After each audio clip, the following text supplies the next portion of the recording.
Assalamu alaikum. Today I guess is the most important video for Arabic learners that I've done to date, and it's a video that I've been wanting to do for a long time because there are so many Muslims who struggle learning Arabic language, and they want to understand the Quran, they want to understand the hadith of the Prophet Muhammad sallallahu alaihi wasallam, but living in the UK, being busy, not having a correct methodology, being confused. What book do I learn? Do I do Madinah books? Do I do Arabiya Bain Yadayk? Do I do Kitab al-Asasi? Do I go and study in an institute? Do I study online with YouTube?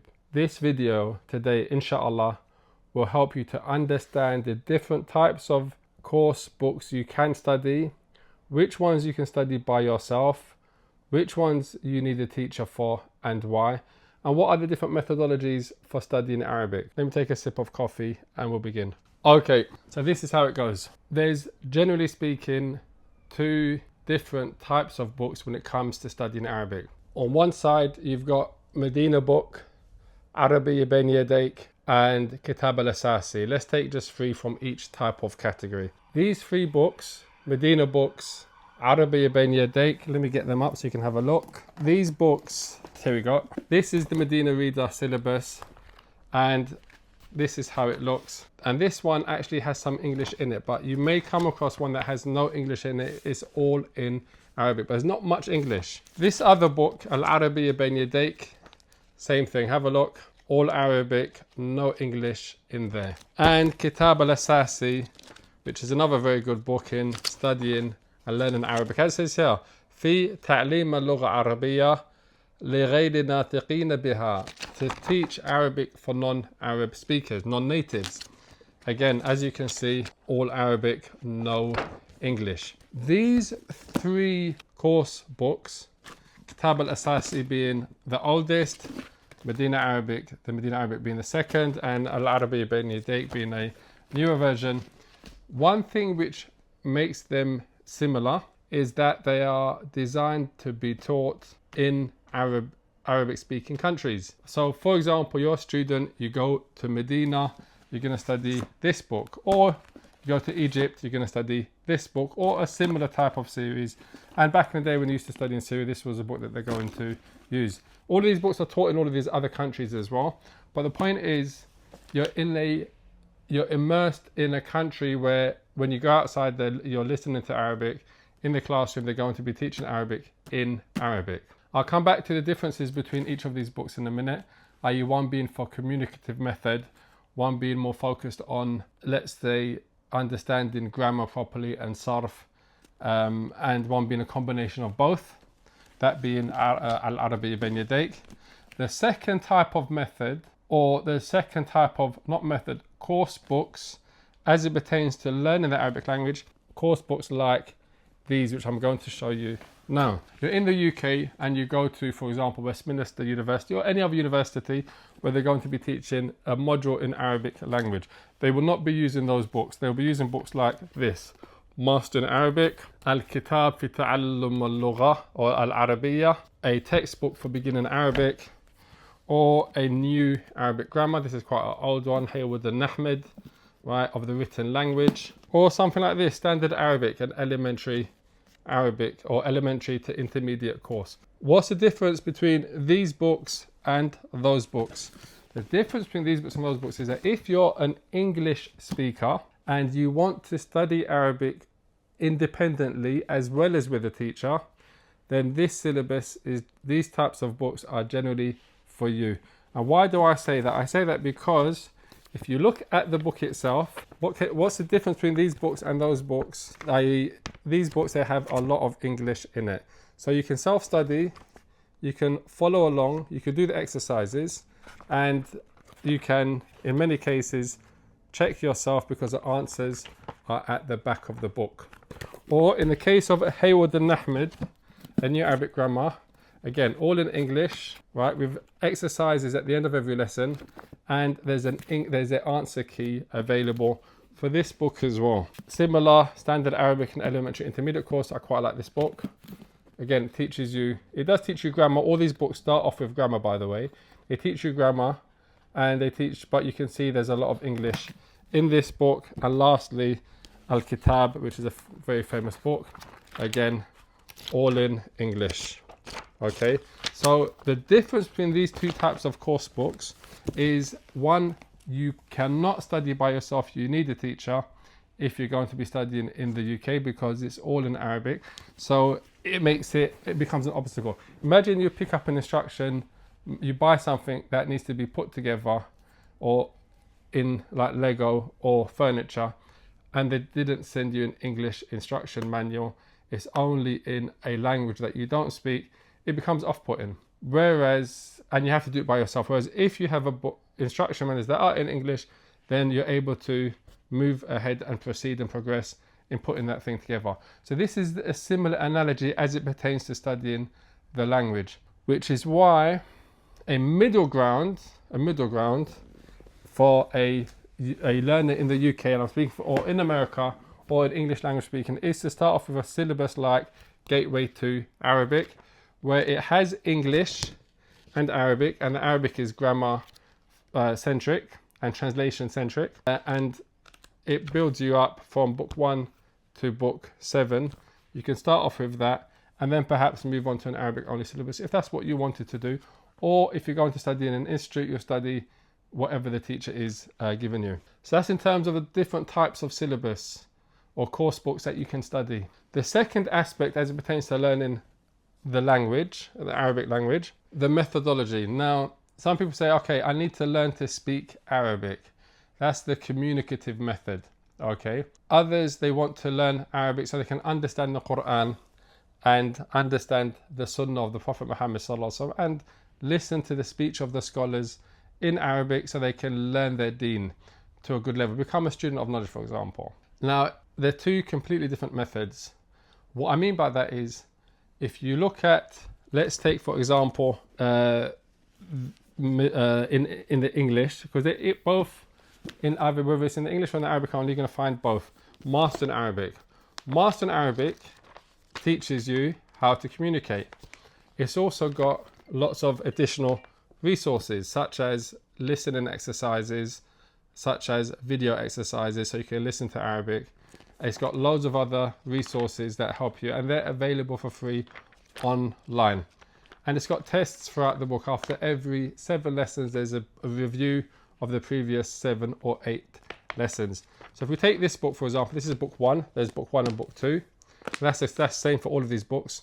You have book 1, book 2, or in some cases you have book 1, book 2, book 3. If we take, for example, the index on this book, you'll see that it covers themes. First of all, getting to know one another, introducing yourself.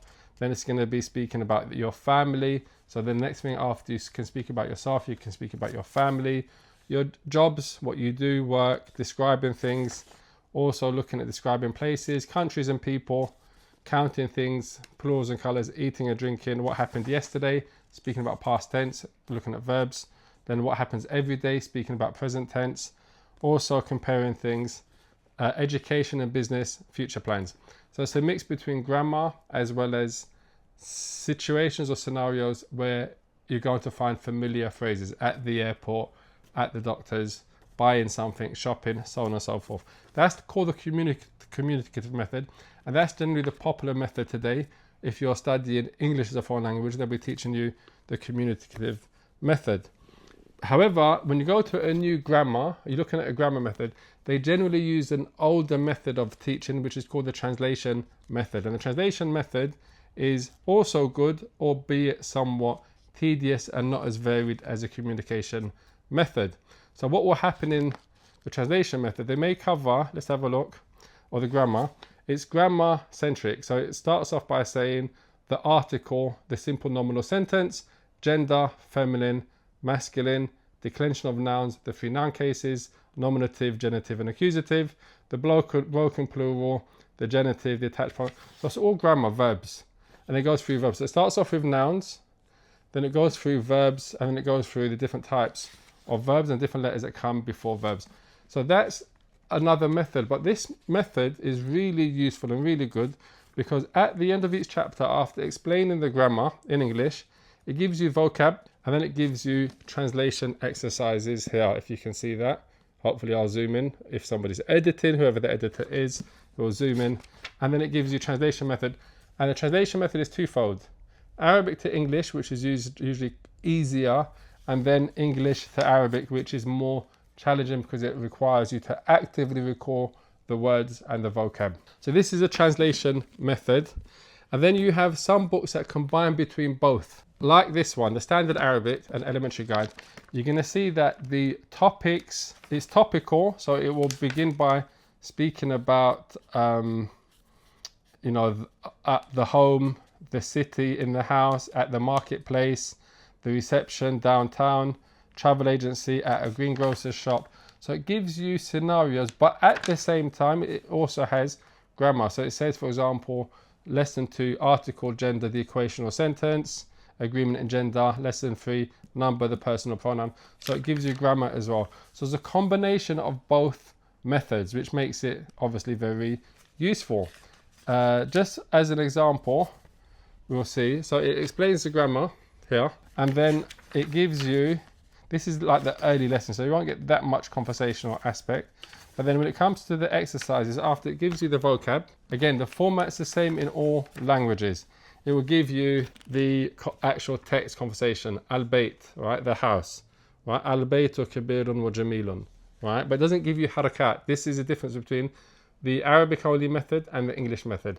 The English method does not teach you applied grammar. It teaches you theoretical grammar, which is why in many cases students that study at university in the UK compared to students that studied in institutes in a Muslim country, they are weak in applied grammar, although they may be stronger in conversational ability. They're weak in applied grammar. So it gives you that, and then it gives you exercises. Now these exercises are broken down into conversational exercises, translation exercises, read and translate the words, as well as drills, practice exercises. Repeat after me. So that's this book.